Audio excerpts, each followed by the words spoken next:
I feel like a lot of people coming out of the pandemic and doing the exact same thing. It's like being a caterpillar who goes into a cocoon and comes out a caterpillar. Do you know what I mean? Yeah. Nothing has changed. Yeah. What'd you do in the cocoon all that time? Why are you doing the same things? Like your life should change.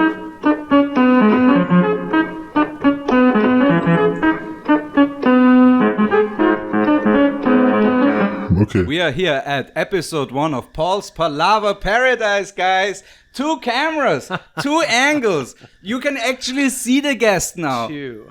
Yeah. It's the most Japanese I look when I hold up 2 fingers. Anytime somebody asks me to do an impression of a Japanese person, I just hold up 2 fingers. For both of the bombs, right? Exactly. Yeah. Man, you're here. This is awesome. I'm here. Thank you so much. Thank you for having me. It's great to be a guest in your bizarre handyman nightmare world. Do you remember that TV show, Tim the Tool Man? Oh, dude. My dad and I watched that one religiously in the 90s. Right? I love that you're so handy. It's so masculine.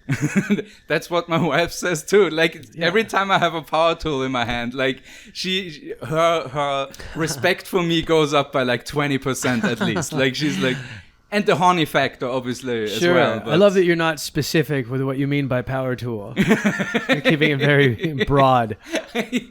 Hey, don't talk to my wife like that. No, I didn't. I'm just being an investigator. Broad is something just else. asking questions. Please introduce yourself. Okay, I'm Tamer Kattan. I'm a comedian. It feels unusual telling you this because you know me. Yes. So I'm pretending that there's invisible people behind you. Yep. Tamer Kattan. I'm a comedian from New York. I just moved to Europe. You can do it to your camera. Hello, camera. Yeah. I just moved to Europe from New York. Got married during the pandemic. Well done. Yeah. Yeah. I did it right before. Yeah. You did right before. Right before. Wow. Yeah. Yeah, but I dig it, man. I feel like pandemic marriage, best marriage, right? You know what, man? I'm glad that my life changed dramatically. Right. I feel like a lot of people coming out of the pandemic and doing the exact same thing. It's like being a caterpillar who goes into a cocoon and comes out a caterpillar. Do you know what I mean? Yeah. Nothing has changed. Yeah. What'd you do in the cocoon all that time? Why are you doing the same things? Like your life should change. Yes. A little bit. Yeah. Yes, COVID sucks, but I think you should have taken the opportunity, or you should take the opportunity that COVID. You don't have to be as drastic as I went through, but I think it's a good opportunity for us to change, evolve, do something to have some kind of meaning out of this bizarre pause button. Yeah. Yeah, that's why I became a producer for Tamas. That was exactly the reason. Bravo. Because I didn't want to go insane. And I also saw a friend of mine being very creative but struggling with the realization of the project. So I was like, no, let me help, please. Listen, you have a lot of skill sets that a lot of comics think they can just do themselves, and then they fail miserably. I mean, it took me a bunch of failing. This is like the 4th iteration of the show. And it's impressive, man. This is the first time I'm really satisfied with it. Dude, I feel like if Pippi Longstocking had a brother... Pietro Longstocking. Pippo not so long stockings. Pippo is way too close to hippo. Pipo. Yeah, Pipo short stockings. Yeah, I can live with that. Yeah, yeah. I don't know how big of an influence Pippi Longstocking was on you. Massive, actually. For me as well, exactly, because it's like one of the must reads basically as a kid. 100%, yeah. And then I watched one of the movies relatively recently for one of my shows. Really? And oh my God, I forgot how insane it is. It's an insane show. It's fantastic. I mean, as a kid, dude, you're watching a show where a girl lives all by herself. Yes, she's an adult. It's the perfect fantasy model. Yeah. And somebody who's independent, female, and powerful. Yeah. The Marvel Universe still 100%. Hasn't figured that out. 100%. Dude, kids watching Pippi Longstocking is like old failure conservative men looking at Trump. He's their Pippi Longstocking. Oh, yeah, totally. Right? Like, he really is. Do you know Ron Jeremy? The ugly porn star? No, sorry, he's PP Longstockings. PP. There you go. PP socks. Yeah. PP goes to Moscow. PP goes to Moscow. One of the episodes, Yeah, I could see that episode. But yeah, it was a dope show. I love that. It was awesome. It was cool to see. It made me imagine like, oh, maybe this is what life could be like if kids ruled the world. Oh yeah. Again, power fantasy, like a children's power fantasy, make manifest, but like kind of angled to a way where it's actually a productive thing. Yeah, totally. Yeah. As opposed to like Dennis the Menace or I would even chuck Kevin McAllister in there.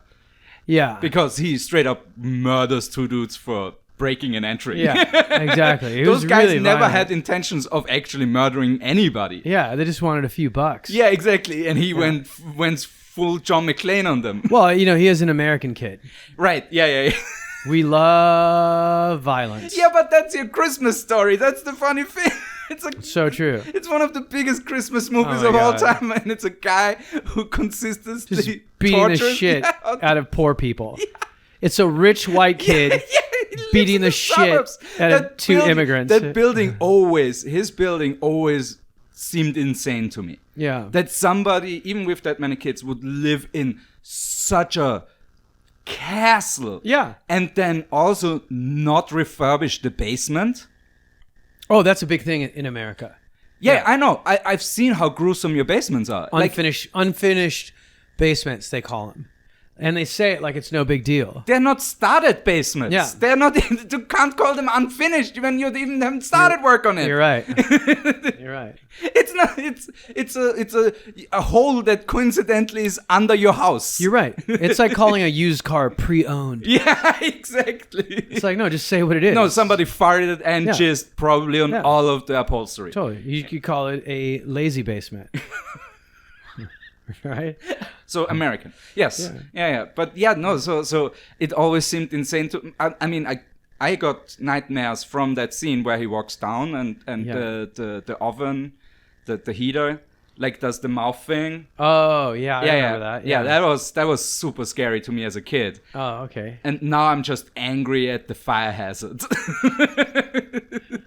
Like, you are so irresponsible. You have 9 people live in this house. That's hilarious. And you're living on a ticking time bomb. You seem rich. Just plop down the 10 grand and buy a new heater, bro. Right? Exactly. Yeah. Go electric if you want to, like. Well, it was the 80s, right? Oh, yeah. So it had to be, like, approved by the EPA already. I guess. I don't know who the EPA... I don't even know who that is anymore. Environmental Protection Agency. Oh, okay. All right. One of the few things Nixon did right. You know more about American politics than me, man. All I know about Nixon is he's a liar. A cunt. And cunty people get his face tattooed on their backs. That's still happening? Dude, that's what that fucking guy, what's his name? That Trump was Trump's best friend. So it's a Republican tramp stamp. Yeah, it is. Oh, wow. But for dudes, I'm guessing. Yeah, exactly. Is it a lady thing as well? Because no, it's for dudes. Out of all the Republicans president, like Nixon was one of the most unbangable ones. Yeah, I think, well, you know what's funny is there's guys who are, there's guys out there that are really loved by men. Right. That women would never touch. Mm-hmm. Joe Rogan, for example. For as much money as he has and as much talent as people claim he has, I've never heard a woman say, oh man, I'd love to have sex with Joe Rogan. Yeah. I've never heard a woman say that in my life. Joe Rogan will never have an affair because the only people who want to fuck Joe Rogan are other straight men. Mm-hmm. Like, it's so bizarre. It's the moose thing. It's so bizarre. Like, Joe Rogan is such a character. Like, if a guy on a pier drew a caricature of Joe Rogan, it would look like a photograph of Joe Rogan. No, that's the thing. Joe Rogan is the character. You're right. He's a caricature. But in the sense of, like, I kind of loved him in News Radio, yeah. Yeah, I loved him in News Radio. Yeah. But that's a normal dude. He's a normal dude, yeah. That's a normal struggling comedian who got by chance onto a show and gives it its all. Yeah. And he's really funny in it. Yeah. I mean, again, stand-up comedy kind of lends itself that you are doing doing a sitcom. Yeah. But still, he was really good in that. But he looked like a human being. Well, now he looks like the caricature of that dude from back then. Like if they like, all right, show me if Arnold Schwarzenegger butt fucked me for 20 years. If Joe Rogan was a kid in a classroom and I was the teacher, I'd want to have a meeting with his parents. Something's going on. He's like having meetings with Alex Jones.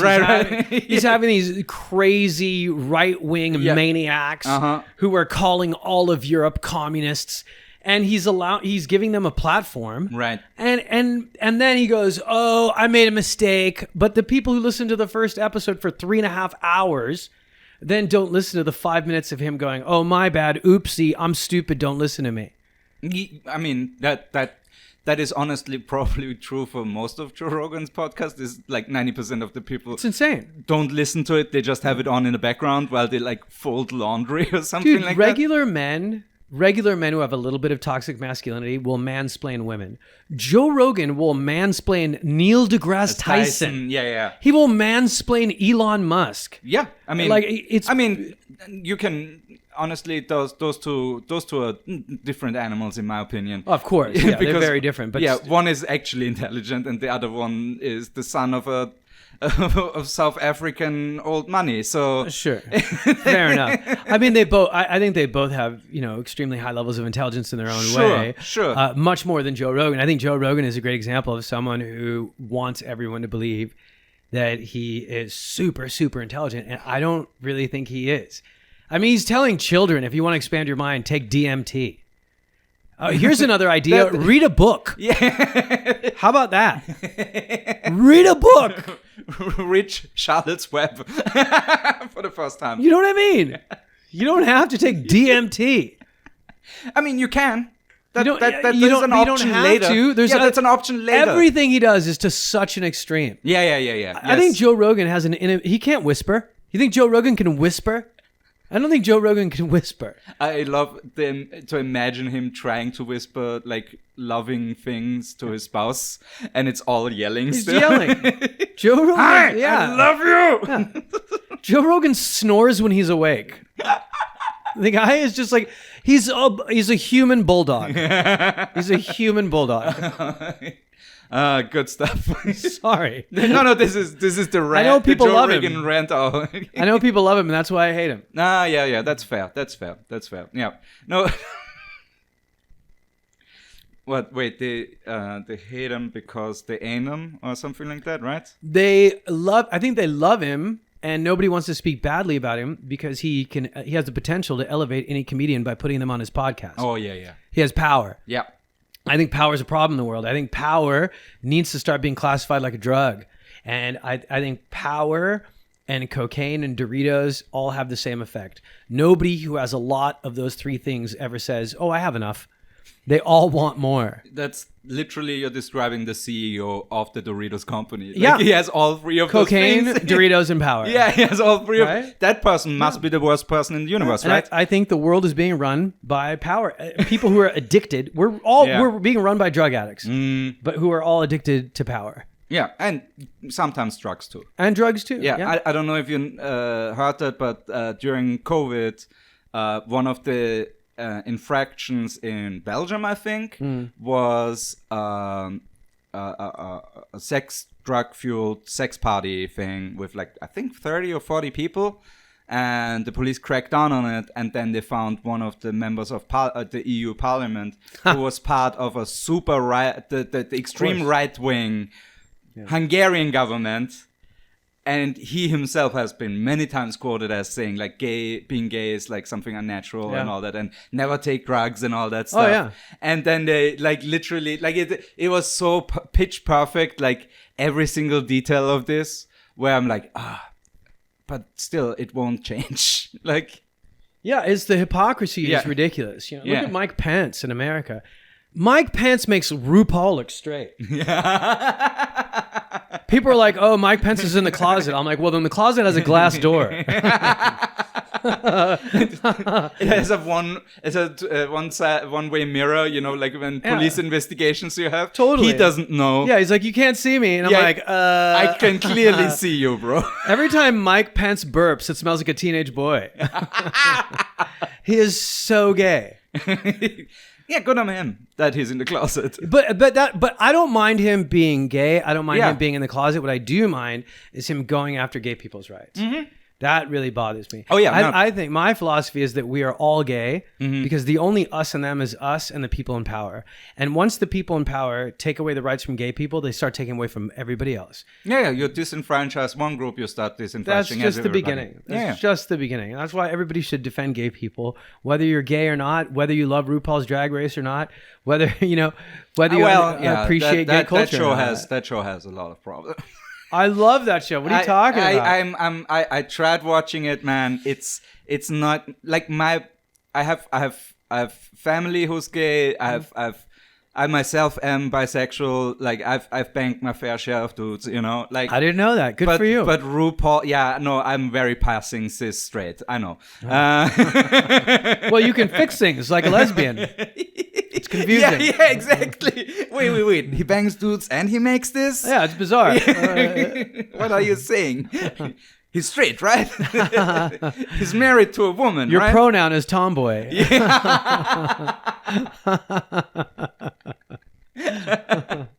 Yeah, absolutely.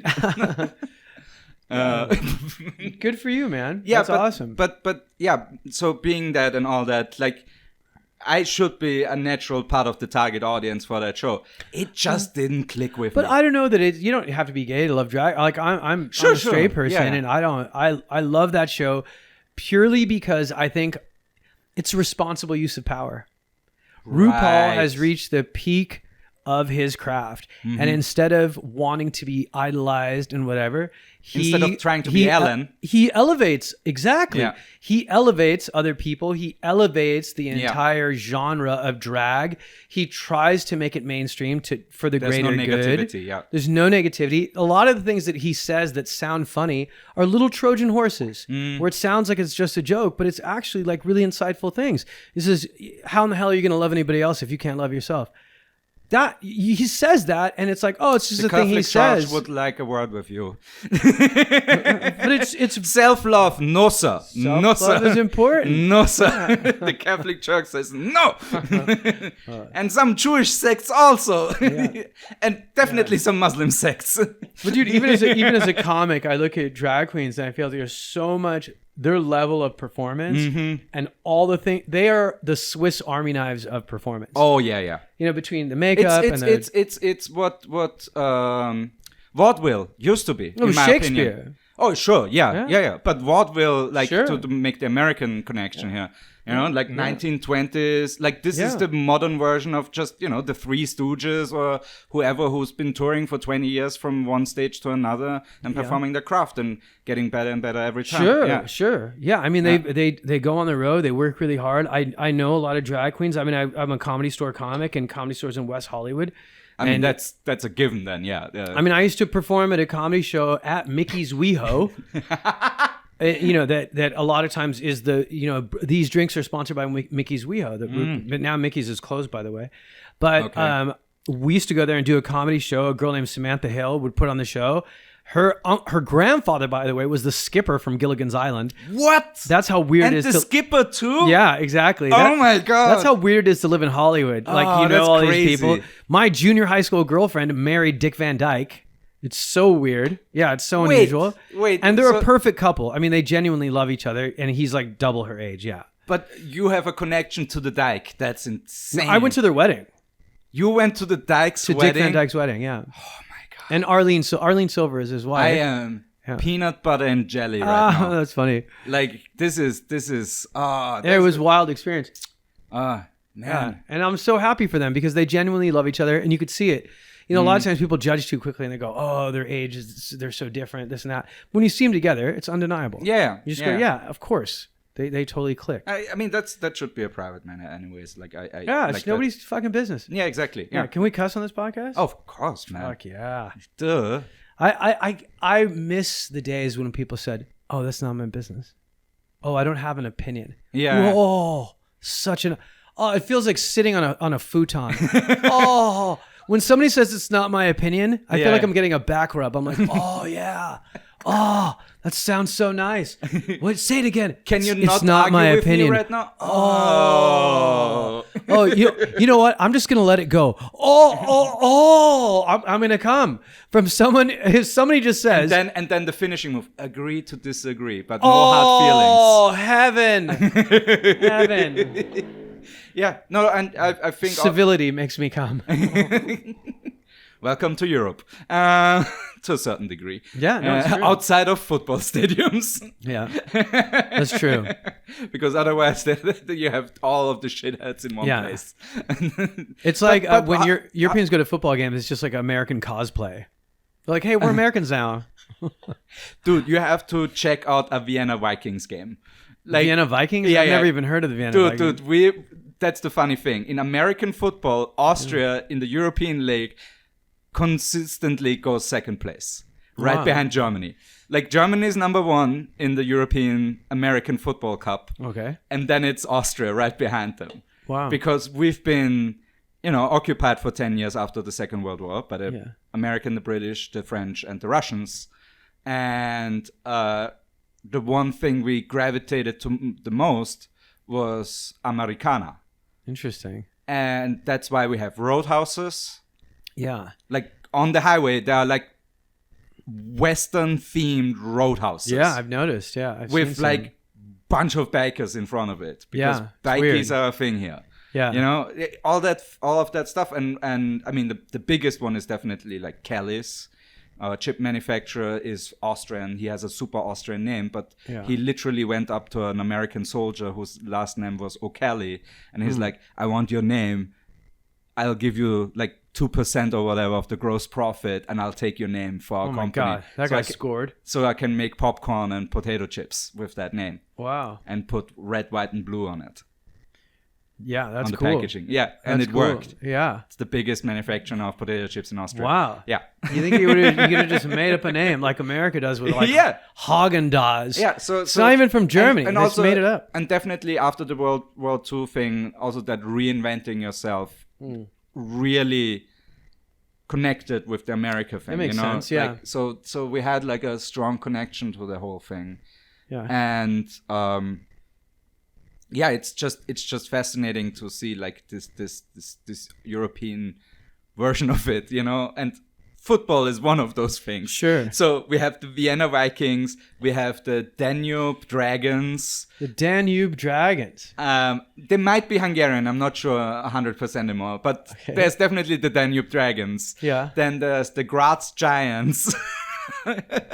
Hilarious. Yeah, and we have all the American franchises, and all of the players are Austrian, except for the quarterback, who's always a rejected American quarterback that didn't make it out of high school, or if he costs money from college football, like one who didn't get the draft.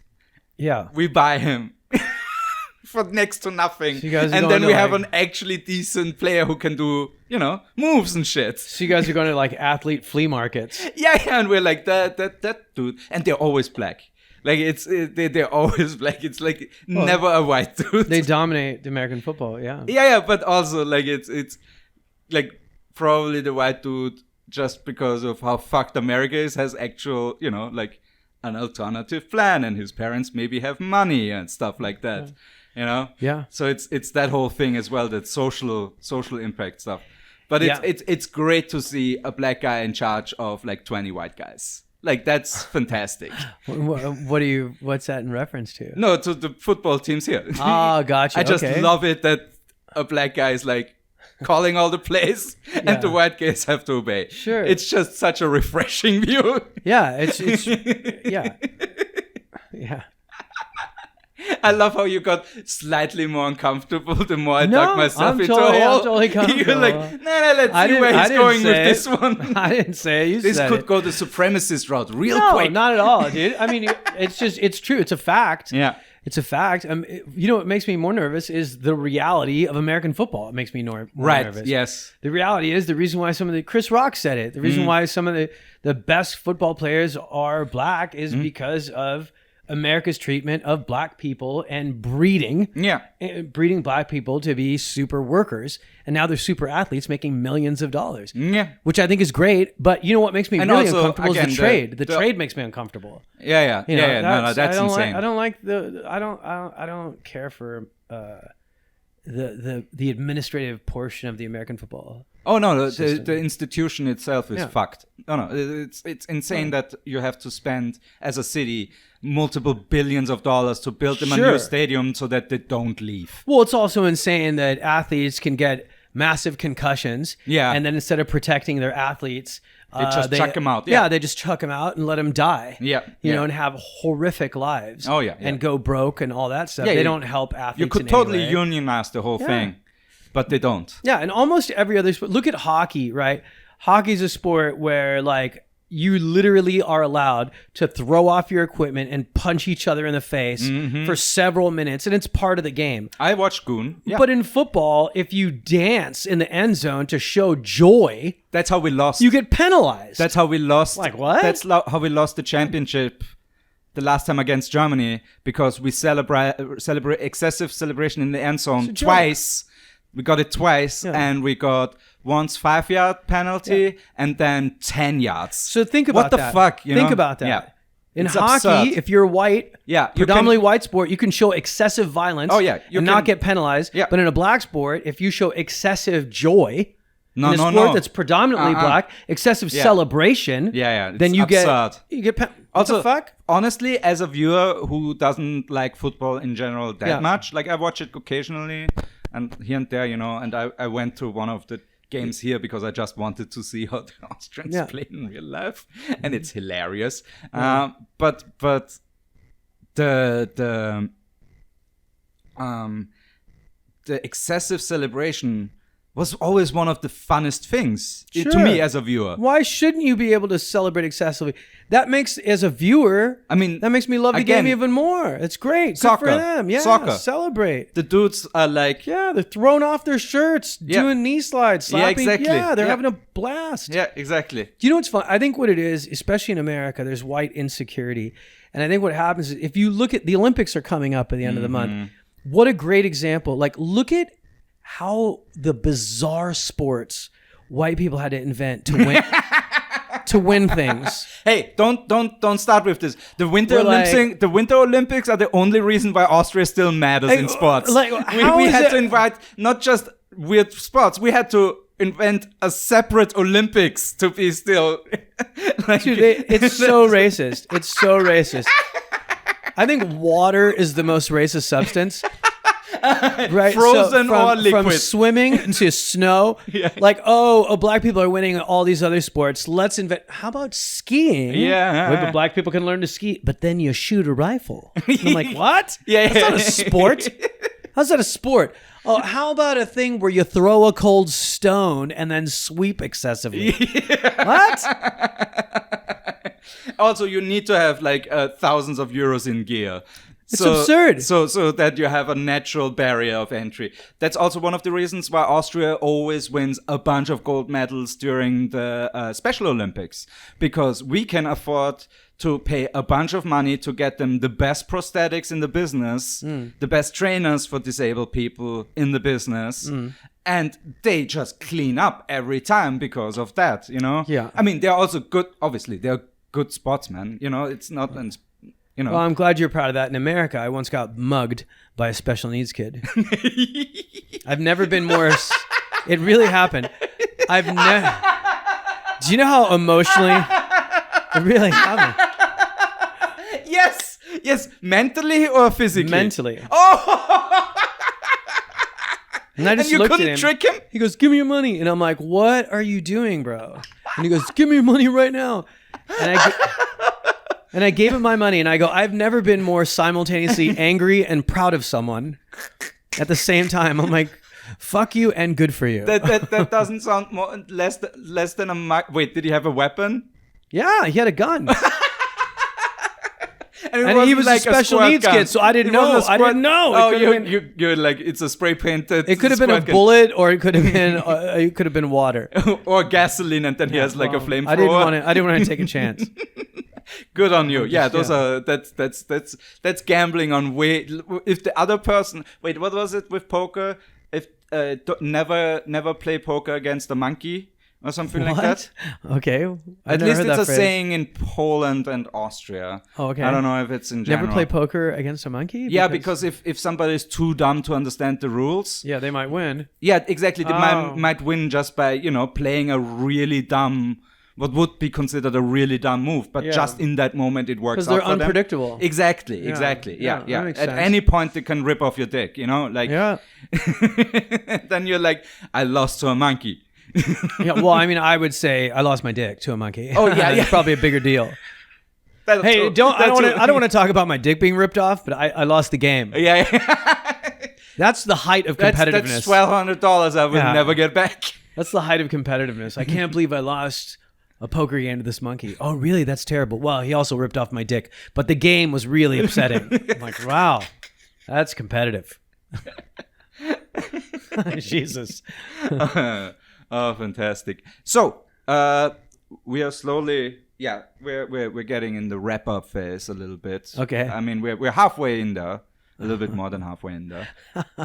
What? No, because we have to go to a gig after this. Sure, that's true. I don't want to put pressure on both of us. No, I like it. This is like a speed date. Exactly. Like we're halfway through. But I do want your opinion, because you moved to Europe. Yeah. How long ago now? It'll be exactly 1 year. Yeah. Actually, it's been about a year now. Yeah. Because my 1 year wedding anniversary is next weekend. Right on. And so it's been... That's a good denominator, by the way, for both. Yeah. Like to just mark... That's why my wedding was super close to my birthday, so I don't forget it. Well, it's been like 2 weeks. Like it'll be like... It's 1 year and 1 week right now. Oh, that's awesome. That I've been in Europe, exactly. But I mean, I went to college in Sweden. Right. I lived in Sweden for 4 years. No, you got a taste. Yeah. I lived in London for 4 years as a comic. So I know Europe. I love Europe. It's interesting because I was mentioning to you before, like this is the third time I've been an immigrant. I immigrated from Egypt to America, right, which felt extremely foreign to me. Even after being in America for 20, 30 years, it still felt foreign to me. And then when we immigrated to Europe, things felt really familiar. And it's because Egypt, if you walk around Egypt, like the architecture is French, a lot of the culture is British. Right. When I was a child, my president was a black man married to a white English woman. You know what I mean? It was just more evolved. And then I got to America, and then it wasn't until I was in my 40s where they went, wow, we have a black president. Aren't we great? I'm like, what are you talking about? Egypt had a black president with a white wife. When I was 6. What are you proud of? Oh God, that would have been awesome if Michelle was a white woman. Yeah, that would have been hilarious. Well, it would have been normal, is what it would have been. You know what I mean? Like I live in that's Portugal. What I mean with awesome. I know, but it's just so funny that like we have these bizarre bullshit things going on. Yeah, especially for people in power. Like they're all such caricatures. Right. And I think a lot of people look at them and envy the amount of freedom that they have in their life. They don't have freedom. They're in jail, but velvet boxes. But they're more in jail. They're more enslaved by their own they're self-imprisoned. You know, because they want to have this job, they thirst for this power, they're addicts. And because of that, they live less of a life. Yeah. You know, like you look at people like Tiger Woods and you go, wow, Tiger Woods is an amazing golfer. But what did he give up? He gave up a normal childhood. He gave up a lot of things that are really beautiful about childhood and friendship and all this stuff, all for this one goal, this like amazing focus. And good for him. He's brilliant. He's done something special. Yeah. But you can't deny the fact that he gave up quite a bit. And I think the same thing happens for a lot of people that a lot of us are probably jealous of. You know, they gave up a lot to live those lives. And I don't think we realize that they're not like us. Right. Yeah. To a certain degree. Yeah. People with different skin color, people with different sexual preferences, with different identities, different have pronouns, more in common. Have more in common with us than anybody we vote for. Absolutely. Yeah. Those are the weirdos. The weirdos are the people that we vote for. Yeah, it's the old socialist credo, you know. We're all the same except for those assholes over there. 100%. And it's true. It's 100% true. Yeah. So but coming back to you moving to Europe, again, yes, you had a semi-culture shock or whatever, but lots of it felt already familiar. You already knew about it. But I mean, still, I didn't have to be honest, I didn't have a culture shock in Europe. I had a culture shock when I went to America. I have culture. I've been living in America most of my life, and I have culture shocks now. When you go back, even when I watch the news. Oh yeah, I have culture shock from the culture I'm from. That's just called PTSD, bro. It's weird.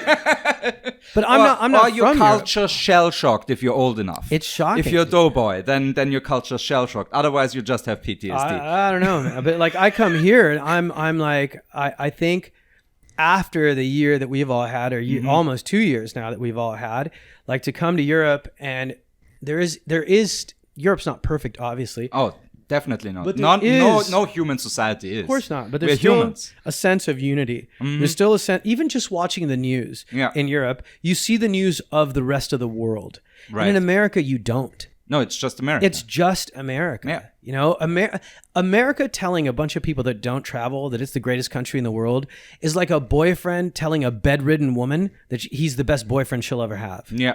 It's like they've handicapped their people through fear-mongering and a fear of the outside world, a belief that there's no country as good as America. Exactly. American exceptionalism is, I think, one of the biggest perpetrators in this whole thing. The world is a buffet, and America's like, just eat the garlic bread. It's what about all the other stuff? What about garlic bread is shit pizza? It's like, what about all the other?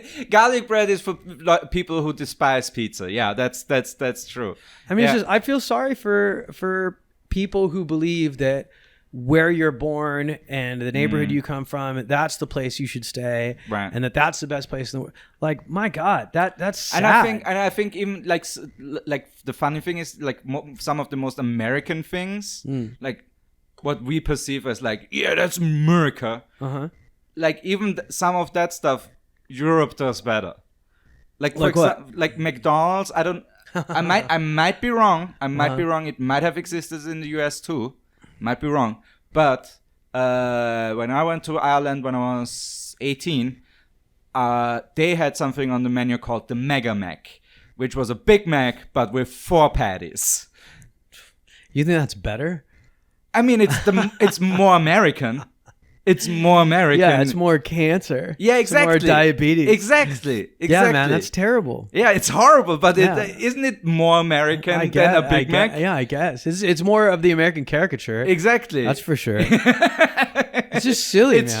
It's just a scribble of Teddy Roosevelt chowing down on a burger. That's the caricature of America. You know what it's like, man? I was reading and shooting his six shooter at the same time while he munches down. It's not even real. Like, it's like when those guys who we were talking about, people who lost their legs earlier, and like it's like when you lose your leg and you get an itchy toe. You get the sensation that you have an itchy toe, and I think that's what toxic masculinity is. Like, we don't have to fight saber-toothed tigers anymore. We don't have to fight, dinosaurs. We don't have to be afraid of alpha predators. We could just be civilized and chill out. And all these people have toxic masculinity. They're scratching an invisible toe. It's not there anymore, man. You don't need to act like that. You can just chill out. You don't need a Hummer to drive through the streets in LA. Oh, yeah. You could ride on a Vespa. Oh, that's a part of American cancer that made it here as well. Doesn't make sense. Like I nearly got killed when I travel everywhere with my bike because just how I grew up. My dad is a bicycle mechanic. Oh, I didn't know that. Next to being he trained to be an engineer. He built some tunnels. He got sick of it, and then he became a bicycle mechanic. And so I grew up with bicycles. That's cool. Went to high school on my bike and all that stuff. Yeah. And I nearly got murdered thrice so far. Fuck. 2 times it was a BMW. Yeah, typical. Right? Yeah. One time it was the X5. The big SUV. The big SUV, yeah. Yeah. Little lady behind the wheel, Crazy.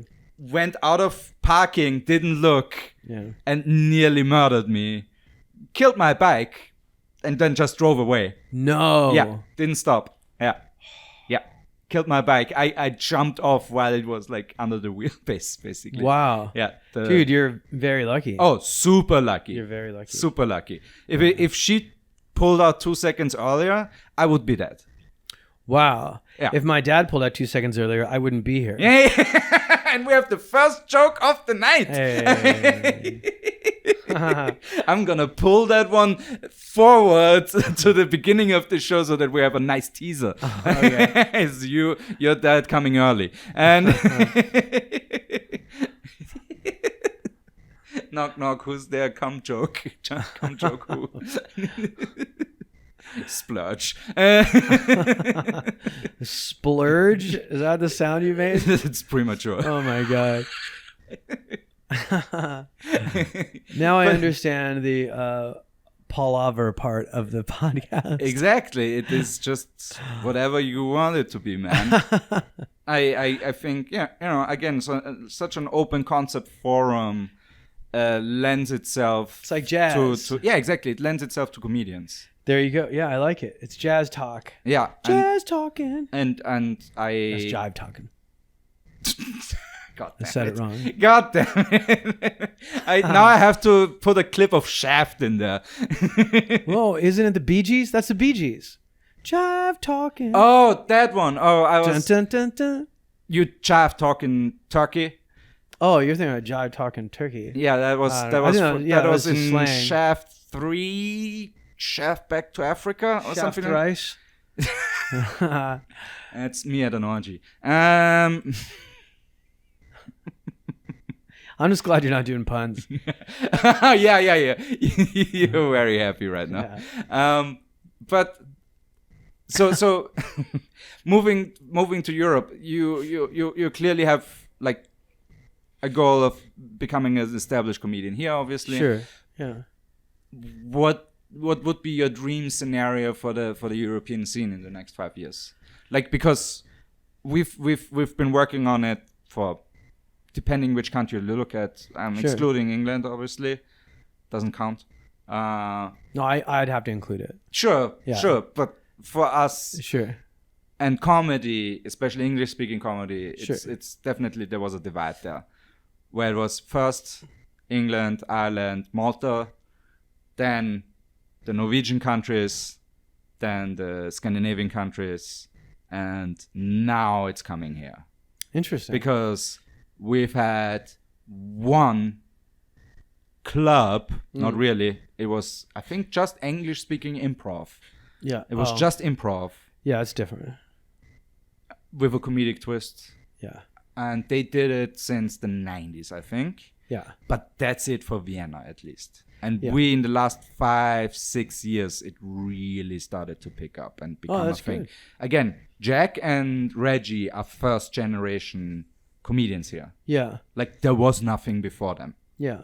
Yeah, Ocallo, all those guys. That's great. Yeah, Yeah, and that's awesome I'm that they did that. I'm second wave, basically. I think Again, they did a great service for a lot of people. Oh, 'Cause I think classic trailblazer. Yeah, and I think a lot of people misinterpret the notion that English is the language of America or the language of England.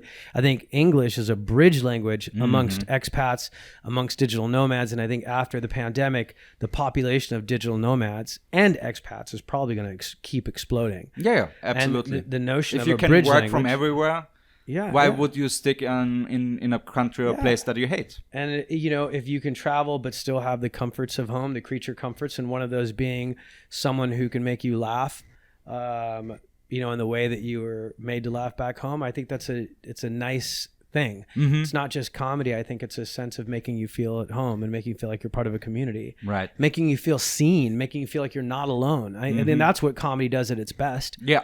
Is it makes people feel like they're part of a community. Yeah.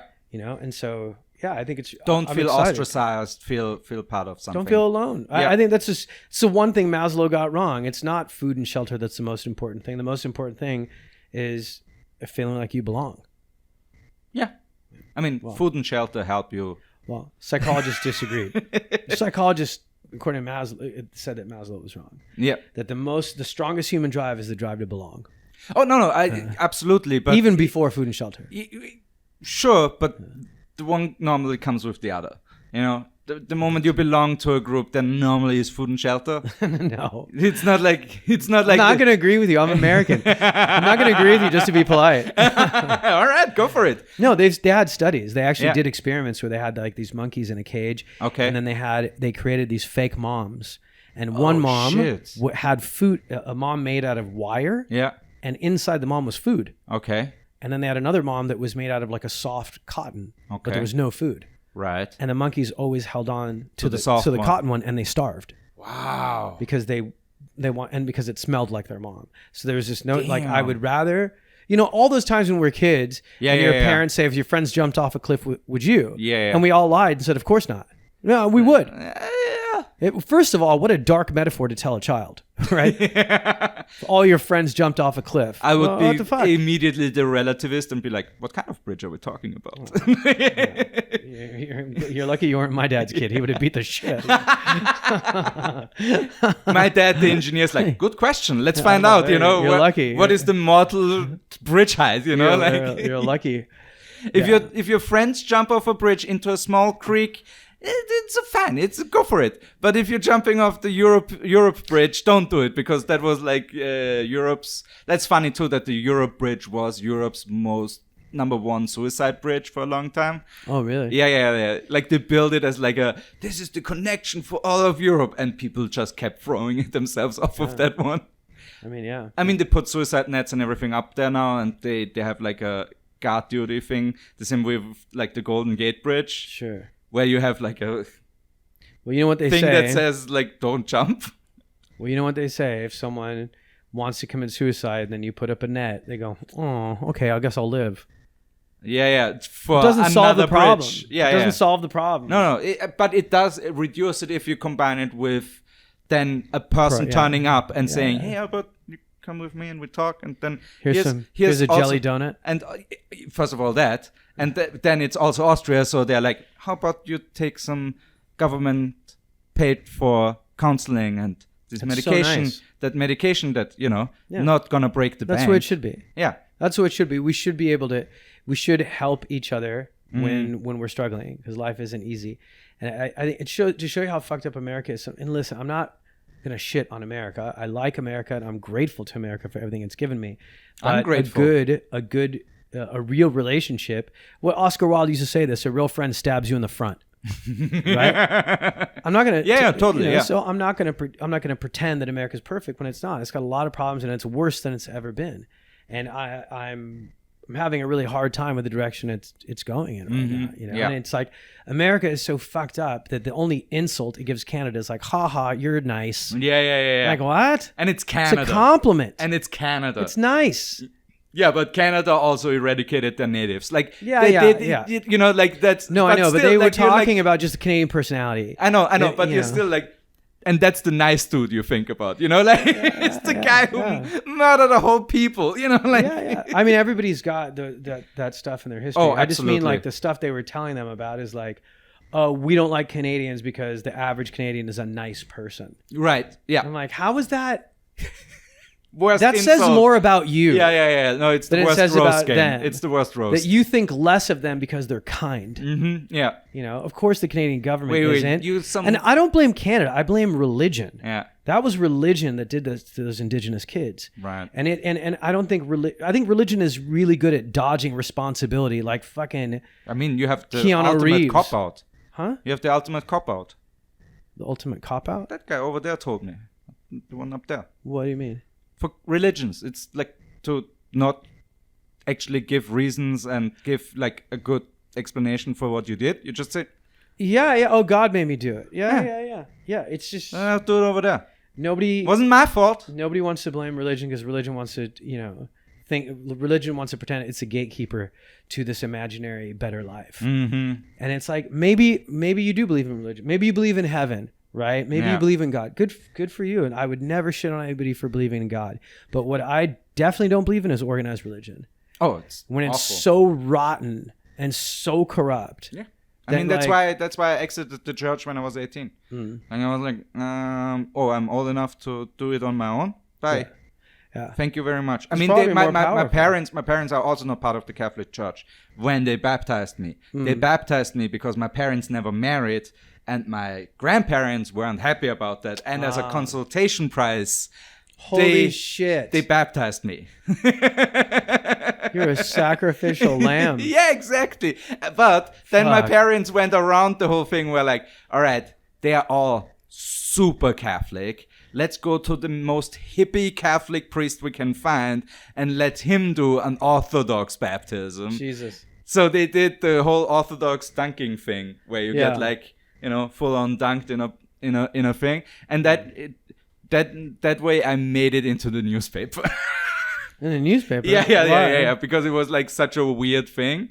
Like there were people who didn't belong to our families who just turned up to watch. What? Yeah. Because it's the 80s. It's late 80s. It's weird. It was weird to get baptized that people came out and... Yeah, but we don't have that kind of baptism ever happened here because we don't have any Orthodox Christians. So you were like a news story. Yeah. What the fuck? Yeah, it was a news item when I was like 3. I actually like that. I think it's cool. It should be a news story. If you don't know what religion is, of course it would be on the news. Right, yeah. Couple dunks baby into 3 times bucket of water. No. Couple lets stranger dunk baby into vat of water. You're right. If you remove the God thing, if you remove God, we're doing really weird things to kids. Yeah, waterboarding. Here, see this piece of bread? It's the flesh of a god. Drink. See this wine? It's actually blood. What the fuck? Would be pretty metal. You know how I know that the Bible is written by a virgin? Because multiple virgins, please. The apple is a forbidden fruit. I'm like, is it really? Have you never seen a banana? Have you never seen a banana? Do you not watch porn? The Israelis, the people who lived in that region back then, they definitely have not seen a banana. Well, they were like, there's plenty of bananas back there. Like, what are you talking about? What is a tiger? And then they drew like what looks like a bear in a tiger fursuit. They didn't have Adobe Illustrator back then. Yeah, exactly. It's not that easy to sketch with a hammer and chisel. It's so hard to draw on this rock. I wish I was born 800 years later so I could use parchment. Could you imagine? He's like, I can't believe I lost this girl's phone number. He's like, how did you lose a boulder?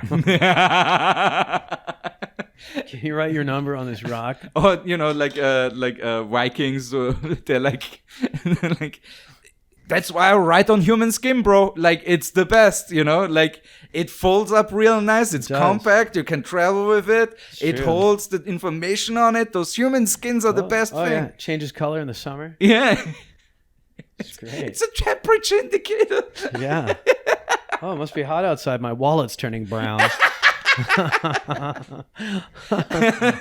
I mean, that's nearly as insane as the Icelandic thing where people used to wear their body's skin as trousers. What the fuck? So what you would do is you have a really good friend die. Yeah. So what you would do is after they buried him, you would sneak out, dig him up, cut off like basically where the belt would go, cut around the skin, and then just basically like pull that skin off in one clean go, ideally, and then you would put it on and just walk around in your body's skin pants. And it's not a good idea. You put a few gold coins, I think, in the nutsack for luck or to ward off evil spirits or something. Great. And we have COVID. What the fuck?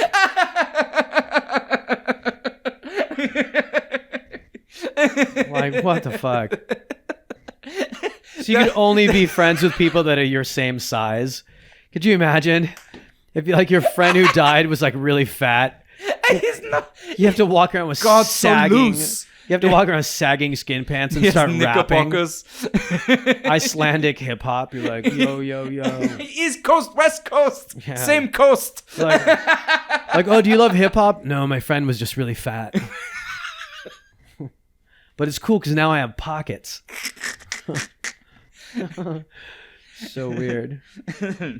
My buddy got sacked from work. So gross. Sacked. You could turn their scrotum into a change purse. Yeah, exactly. Yeah. So gross. Let me check if I have some change. Isn't it amazing? They were such insane people, the Vikings, and now they sell affordable furniture. Yeah. That's what's called a heel to face transformation, right? Heel to face? Yeah. Yeah. I don't know what heel to face means. What do you It's mean? wrestling. Heel? Yeah. Like the bad guy. bottom of the foot? Oh. The bad guy's a heel. Like heel? Yeah, that's the heel. To face. Yeah, that's the good guy. Like he got kicked in the face? No, he just has a good-looking face. Oh, okay. So he's the good guy. Oh, okay. Yeah. Heel versus face. I like it. So. You're American, but you never was into... It doesn't mean I'm a nerd. Yeah, because wrestling is I don't know clearly the all field wrestling. of nerds. Listen, I was paying too much attention to boobs. Okay, fair enough. Yeah. That's definitely the opposite of what WWE guys do. Sorry for having puberty. I mean, it is the most... No, but WWE, No, I'm just that's kidding. just... I bet you 20% of the audience is just, closeted gay guys. No, I like wrestling. I think wrestling's cool. It's It's a hilarious entertainment thing. it's straight drag. Yeah. Male know? straight drag, Yeah. I mean, drag doesn't even have to be gay or trans. It could be No, whatever. It can be whatever. But I think wrestling is that. Wrestling is, it's men getting dressed up like little girls wearing their mom's high heels. And then suplexing each other. Yeah. Love it. Yeah. It's like... Look at Hulk Hogan's hair. The absence of... He looks insane. Yeah, it's... Hey, dude, I watched his TV show back in the day. What was it? Where he's on a boat? Hogan Family Rules? Or No. shit? Hogan's Knows Best. Hogan Knows Best. And Hogan's Knows Best was trash, and I watched 2 episodes and stopped. It's terrible. Especially because I watched it on MTV Germany, so it was translated into Oh, German. shit. Yes, exactly. Hogan in German is hilarious. But... But that he had like an action TV show before that where he was like in the bayou or something like that, and he had like a speedboat. Jesus. Yeah, it's like Miami Vice on steroids, basically. Yeah. Yeah, that one was fun. Vice on steroids. How about anything he's in? If he's in Shakespeare, it'd be Shakespeare on steroids. Yeah, it's... Everything he's in would be blank on steroids. Sisterhood of the Traveling Pants on steroids. Yeah. Golden Girls on steroids. Dude, he would have been great in Golden Girls. He would have been a great Golden Girl. Yeah. Yeah. I one of them dies. They just replaced them character with Hogan. So bizarre. What a bizarre man. I mean, he's named after a sandwich. Of course, it's absurd. He was named after a sandwich? No, I don't know if a hogie has anything to do with Hogan. Hogan. Yeah. Oh, okay. I thought you were making a. Sorry. No, I like it. I should have said. Is he based on a 1950s escape TV show about Nazis? Oh, Hogan's Heroes. Yeah. Okay, now it's my bad. I should have got that. I should have picked something for your generation. That show I watched. That was a good show. Yeah, no. On reruns, by the way, you bastard. Guess who was the Austrian in that show? I don't know. The fat Nazi. Oh, there you go. The dumb fat Nazi. Yeah. That's the only Austrian actor in that whole show. That's typecasting, man. He mostly was cast as fat Nazis. Yeah, that's true. And then comedy roles as schlubs and stuff like that. That's the 2 things he got hired at. Yeah. All right, man. I think we're an hour into this now. Yeah, we got to go soon. Yeah. We have a comedy show to get to. So, plug your shit, bro.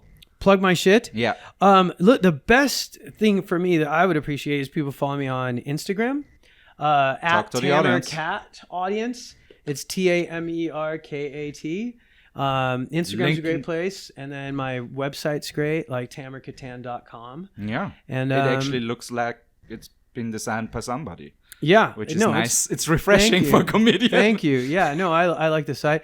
Yeah, and I'm super happy to be in Europe. I'm really grateful to be here. I think I feel happier. I feel lighter. Yeah, it's a difference, man. I feel like pandemic's hard enough, and then to have your country ripped apart and divided and neighbors turn into enemies is just, it's so unfortunate. It's really hard. It's more heartbreaking. I joke around a lot, and I'll shit on America, but it's sad. It's really sad. It bums me out. But the thing that's made me feel better is coming here and seeing like so much kindness and so much unity. And of course there's problems here as well. But compared to where I came from, it's fucking impressive.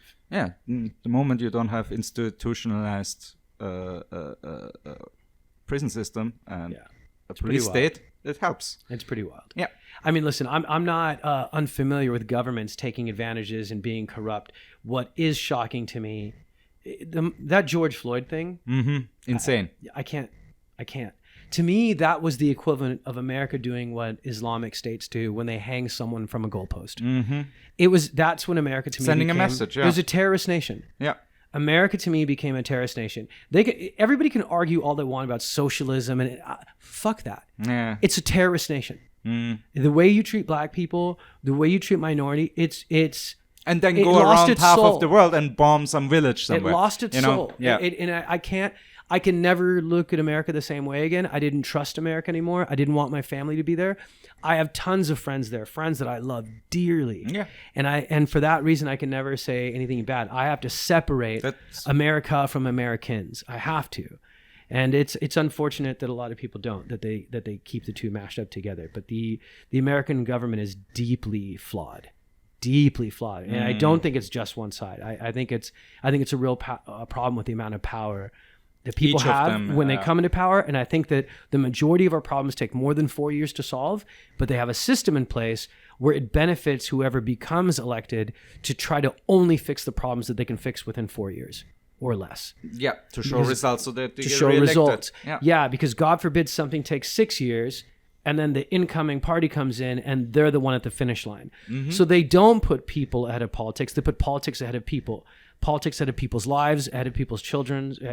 It's really sad when we're all here on this planet for such a short time and we're all like, we all have a shared experience. And it's just sad that like, while we're all laying on the ground waiting to be murdered by these criminals robbing a bank, that the guy laying on the ground next to you who's also waiting to die is looking at you and going, hey, you know what? Your sexual preference makes me uncomfortable. Like, you're gonna die too, dude. Yeah. What are you doing? Yeah. I mean, it's a little bit more pervasive than that, but totally. And we can talk about that the next time you're back in Austria on tour. That'd be great. I'd love to sit at this weird table.